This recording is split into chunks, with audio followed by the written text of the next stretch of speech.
Nobody noticed when Henry Fletcher stopped showing up on Thursdays. Not his boss, not his neighbors, not even his mother.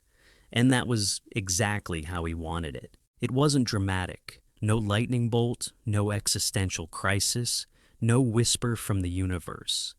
It was just a thought, an odd, quiet thought that crept into his mind one sleepy Thursday morning as he stood in front of the bathroom mirror, brushing his teeth.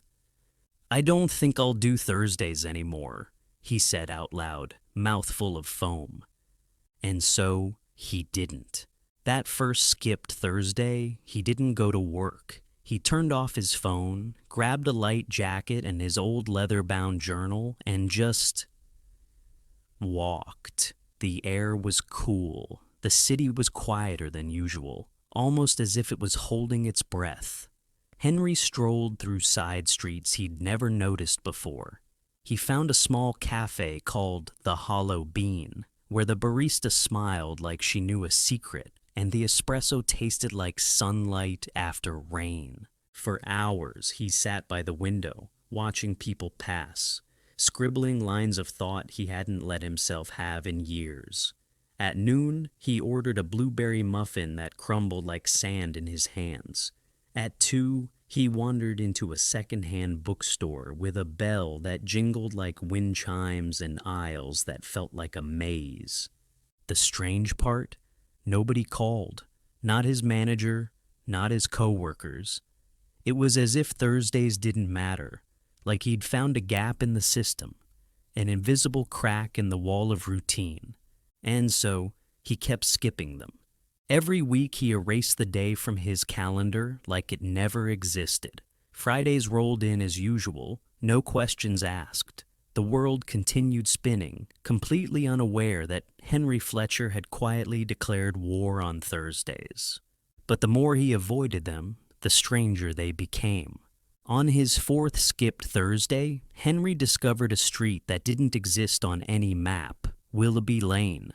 It was nestled between a dentist's office and a boarded-up shoe repair shop.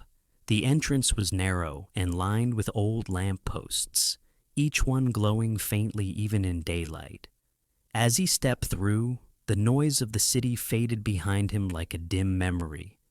There was a man playing a violin on the corner, but the notes drifted upwards like bubbles.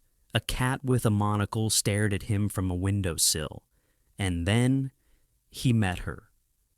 Elara. She was leaning against the railing of a small stone bridge, tossing pebbles into a stream that didn't seem to have a source. Her hair was tied up with a blue ribbon, and her smile looked like it had been stolen from a dream. "You're new," she said without looking up. "I guess," Henry replied, unsure what rules applied here. "How did you know?" Elara shrugged. "Everyone comes here the first time by accident. Nobody stays unless they need to." He didn't know what she meant at the time, but it stuck with him. They walked together that whole afternoon. She showed him the tea house of echoes, where your drink tasted like your fondest memory. They visited a tiny cinema that showed only dreams, his own, flickering in black and white on the silver screen. And they ended the day in a library where the books whispered their titles when you ran your fingers along the spines. "This place," Henry said, sitting on a velvet armchair, "it doesn't feel real." "It's not supposed to," Elara replied. "It's what Thursdays could be, if people stopped making them so boring." From then on, Thursdays weren't just days off. They were other worlds. And Elara was always there, waiting with a grin, a new adventure, or sometimes just silence and companionship. Henry began to live a double life. Monday through Wednesday, he wore ties, answered emails, made small talk. Fridays, he returned like nothing had happened. But Thursdays belonged to magic. One week, they climbed a hill where the grass glowed faintly blue and the clouds floated low enough to touch. Another, they danced in a room full of mirrors that didn't reflect their bodies, but their emotions.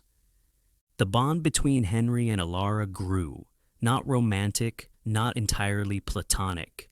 Something different, something rooted in wonder and the shared understanding that they had discovered a secret world others had forgotten how to see. But time, even on forgotten days, keeps ticking. One Thursday, Elara was quiet. She traced patterns in the sand beside the lake of changing colors. "I think I'll stop coming soon," she said softly. Henry looked at her, startled. "Why?" She smiled, but there was sadness in it. "Because I've gotten what I needed from this place. It's given me peace, a new beginning."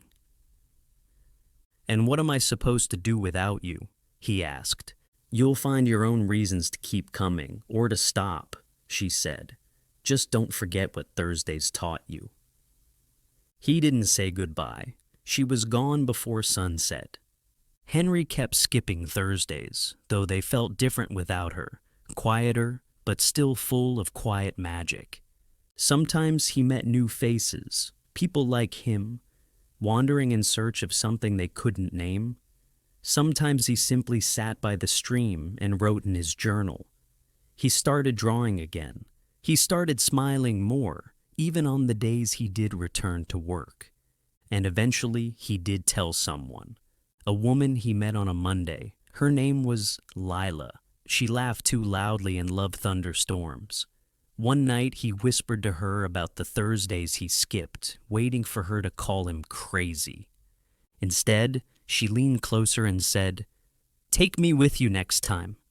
Henry Fletcher was never famous. He didn't change the world, but he found something better, a life lived in the margins, in the moments most people threw away, a life between the cracks of ordinary time.